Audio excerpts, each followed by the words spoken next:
오늘은 한국교회가 종료주일로 여러분 지킵니다.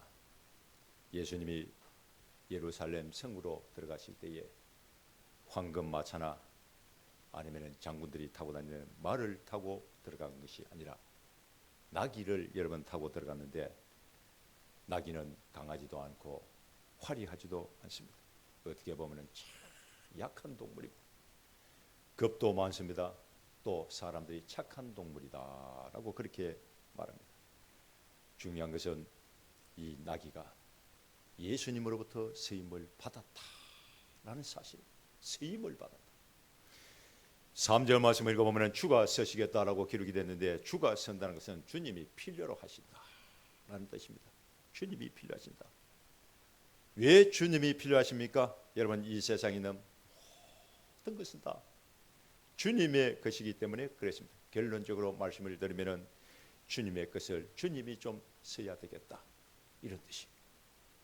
여러분, 이 세상에서 가장 행복한 인생은, 성공한 인생은 돈을 많이 벌고 권력을 가지고 세상적으로 성공한 사람이 아니라 하나님으로부터 쓰임받은 사람이 가장 가치가 있고 행복한 인생이고 성공한 인생.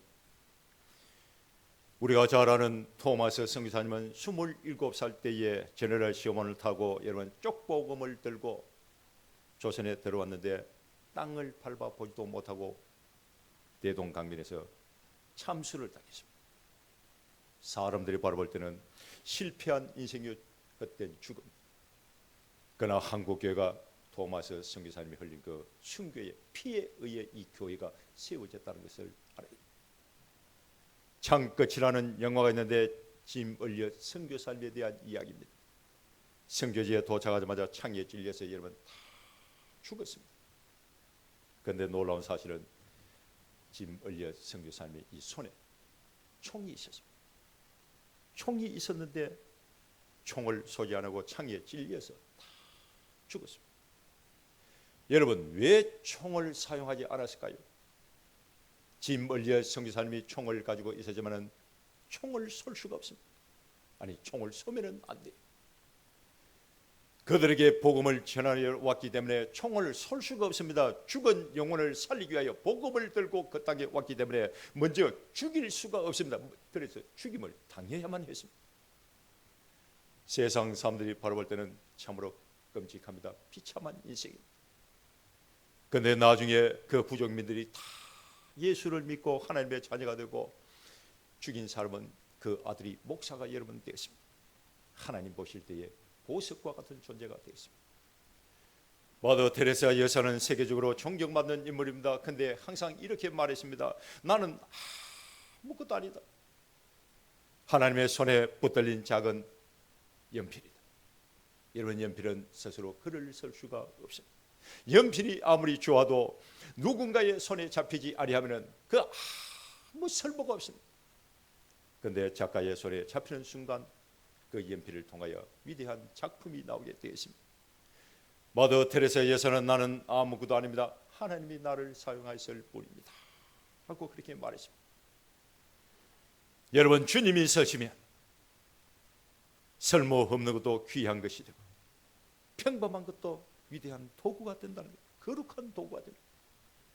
나는 연약하고 부족하고 어리석고 미련하지만 주님의 손에 붙들려서 쓰임을 받으면 위대한 도구가 될 수가 있다. 이걸 기억하십시오. 오늘 본문 말씀을 읽어보면 예수님은 나귀를 사용했는데 나귀는 약한 동물입니다. 태어나서 죽을 때까지 무거운 짐을 짊어지고 강을 건너고 삽을 건너야 되는 동물입니다. 어떻게 보면 아무것도 아닌 참으로 볼품없는 그런 동물입니다. 그런데 예수님을 대고 예루살렘 성으로 들어가는 그 순간 기독교의 역사의 위대한 도구가 여러분 되었습니다.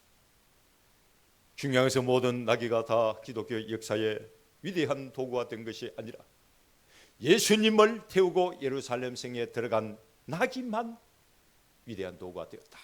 이걸 알아요. 우리 사람도 마찬가지입니다. 여러분, 하나님의 손에 붙들린 인생이 가장 행복한 인생, 하나님 손에 붙들려서 쓰임받은 성도가 여러분 가장 가치가 있고 성공한 인생인 줄 믿습니다. 오늘 종료주일을 맞아 여러분 이렇게 기도하십시오. 하나님 쓰임받고 싶습니다. 예수님을 태운 나귀와 같이 저를 사용해 주세요 라고 기도하십시오. 어떤 사람은 죽었지만 영원히 살아있는 사람이 있고, 어떤 사람은 살아있지만 영원히 죽은 사람이 있습니다.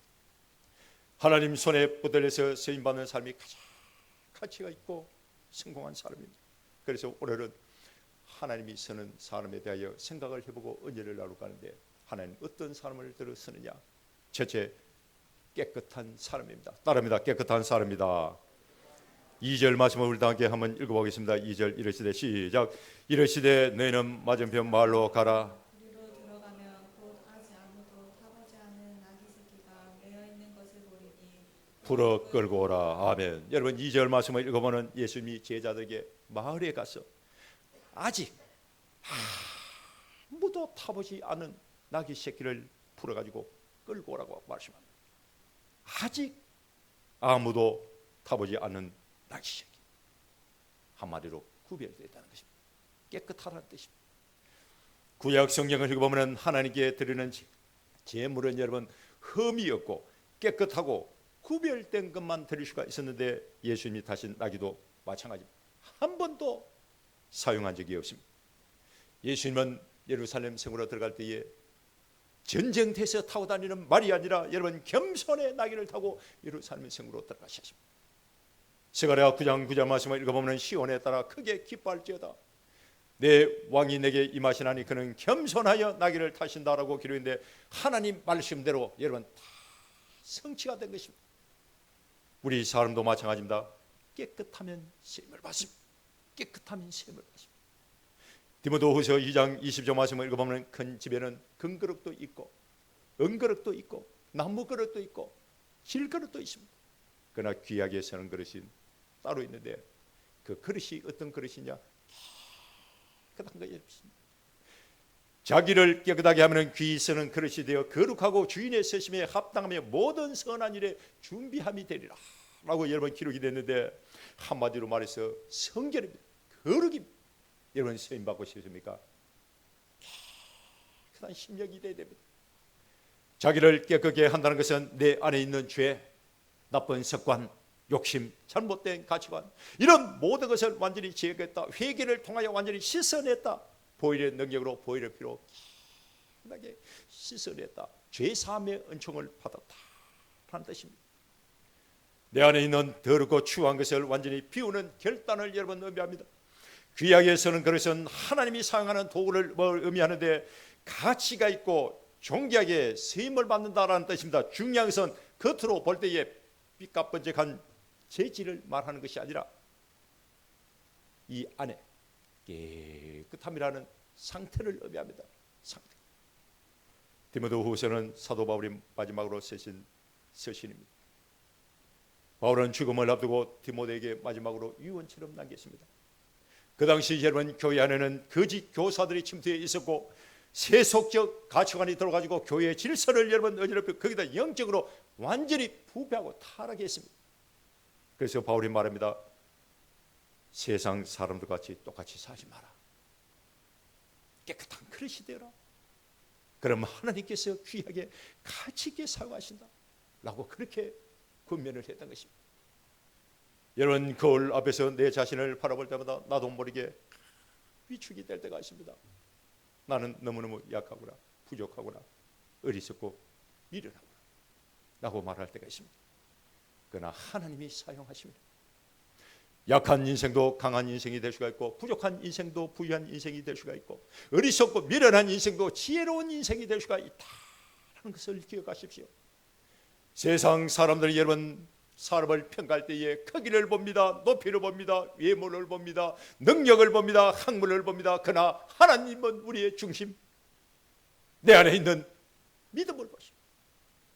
하나님은 능력이 많은 사람도 들어 사용하지만 깨끗한 사람을 들어 사용하신다. 이걸 여러분 기억하십시오. 우리의 몸과 마음과 믿음은 그릇과 같기 때문에 그래야 됩니다. 우리가 잘 아는 사울은 능력도 많고 백성들로부터 인기가 여러분 많았지만 순종하는 믿음이 없었기 때문에 하나님으로부터 버림을 당했고, 반대로 다윗은 부족했습니다. 그러나 날마다 회개하는 마음으로 하나님 앞에 깨끗해지기를 간절히 기도하고 하나님 앞에 무릎을 꿇고 그 하나님의 말씀을 지키려고 몸부림을 쳤기 때문에 하나님이 그를 귀하게 들어서게 했습니다.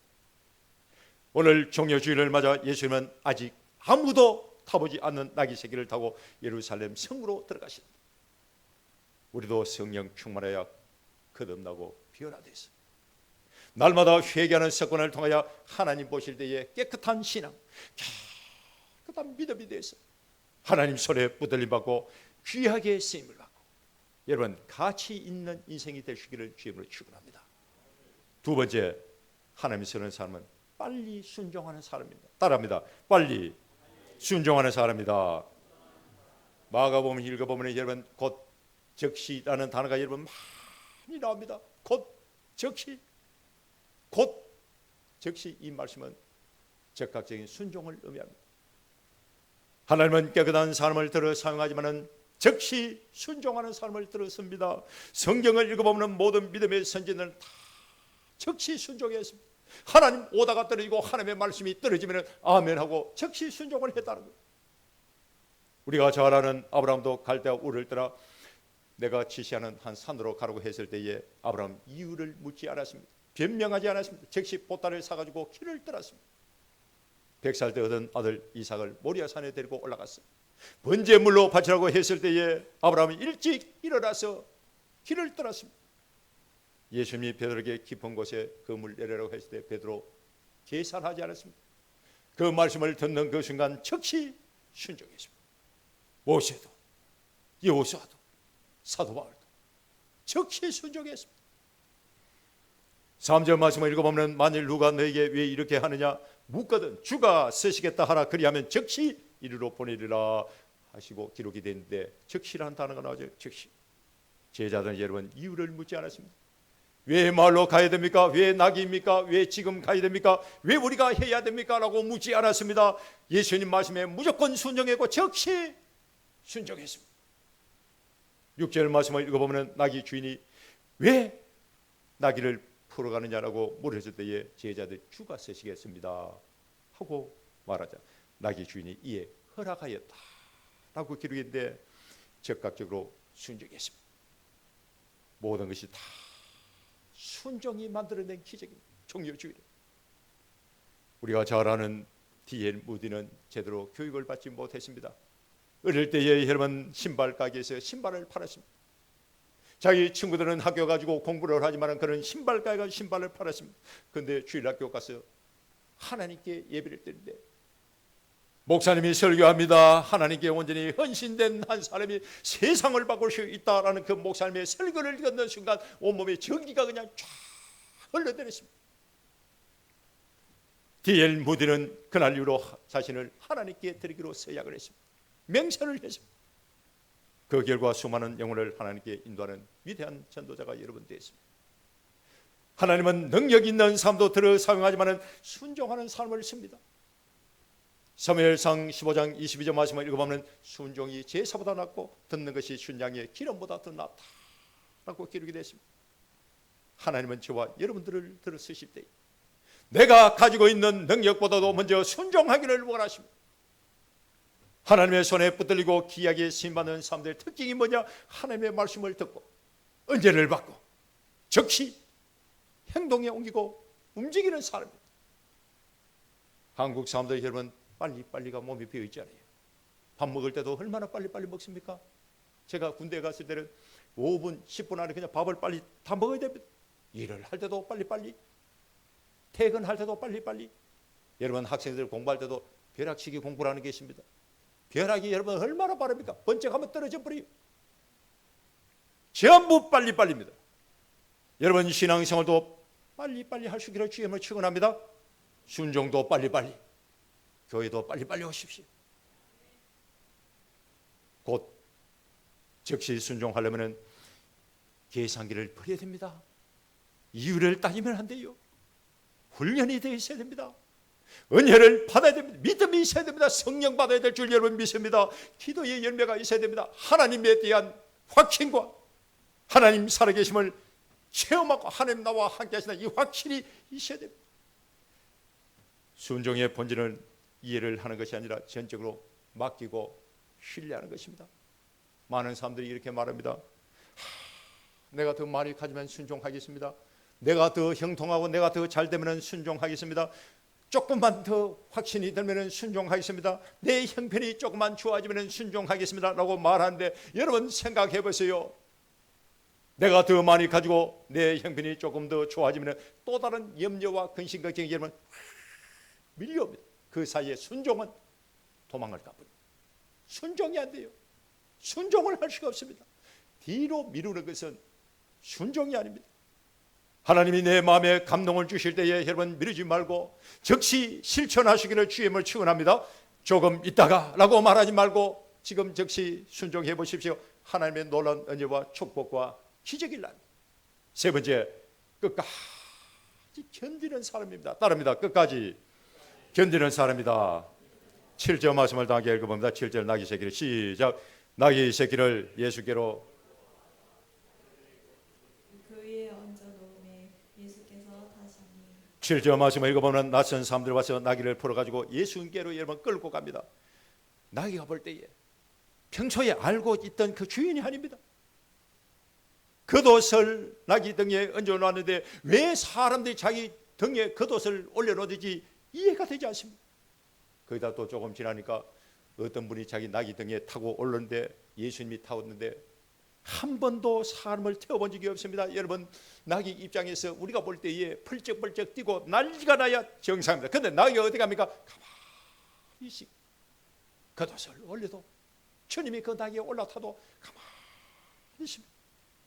예수님을 태우고 예루살렘 성으로 들어갔는데 사람들이 여러분 고함을 지르고 난리가 났습니다. 호산나 찬송하리로 라고 말하면서 막 고함을 지르는데 나귀는 이게 도대체 무슨 소리인지 이해가 안 됩니다.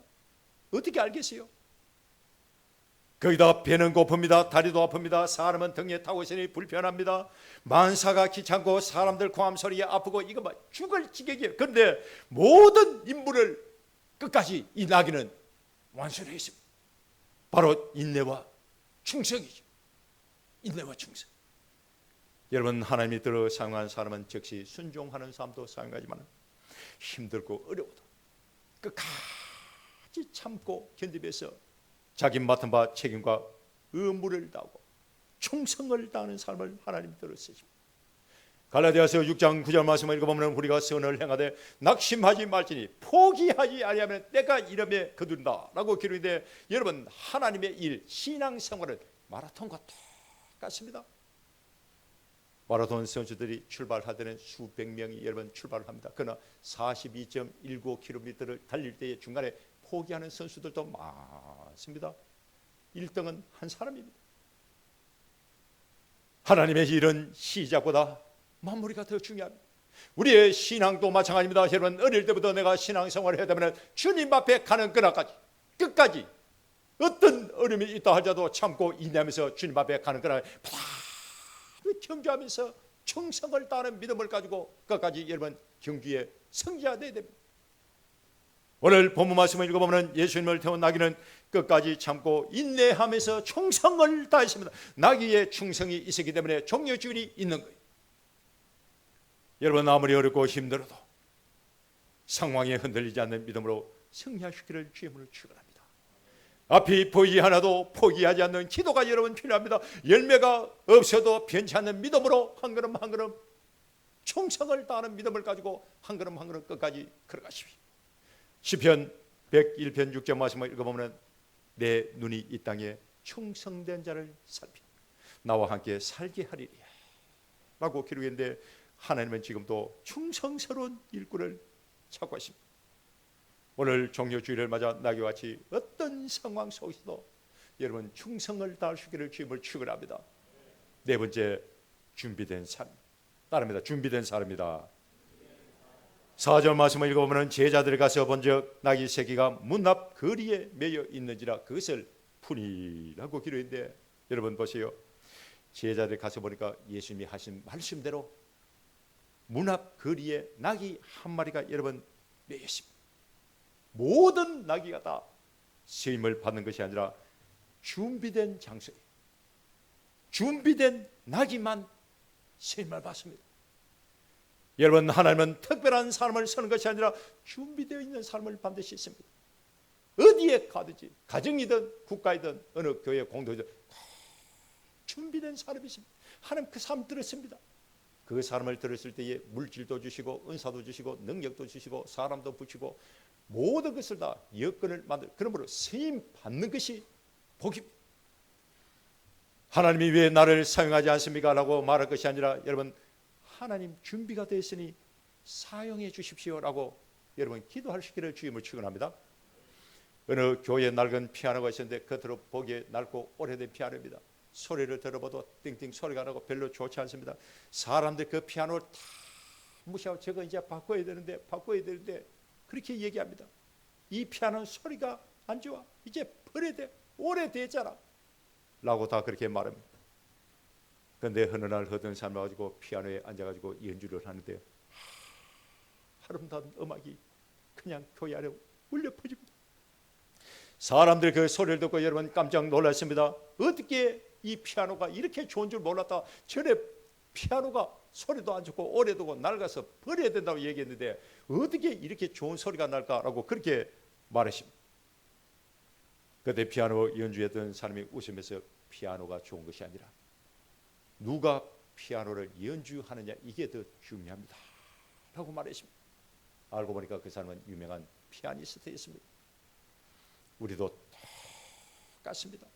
저와 여러분들 이제는 나이가 70이요 80이요 90이 된 사람도 있는데 이제 몸은 낡고 정말 연약하고 볼품없는, 어떻게 보면 낡고 오래된 피아노와 똑같습니다.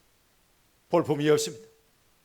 소리도 제대로 나지 않는 피아노에 불과합니다. 아무것도 아닙니다. 그러나 하나님이 나를 사용하십니다. 하나님이 내 인생 가운데에 하나님 나를 붙들고 하나님 나를 사용하시면 내 인생 가운데 하나님의 음악이 여러분 쫙 울려 퍼질 거예요. 중요한 것은 하나님의 손이 나를 터치할 수 있도록, 들어설 수 있도록 내가 준비가 되어 있어요.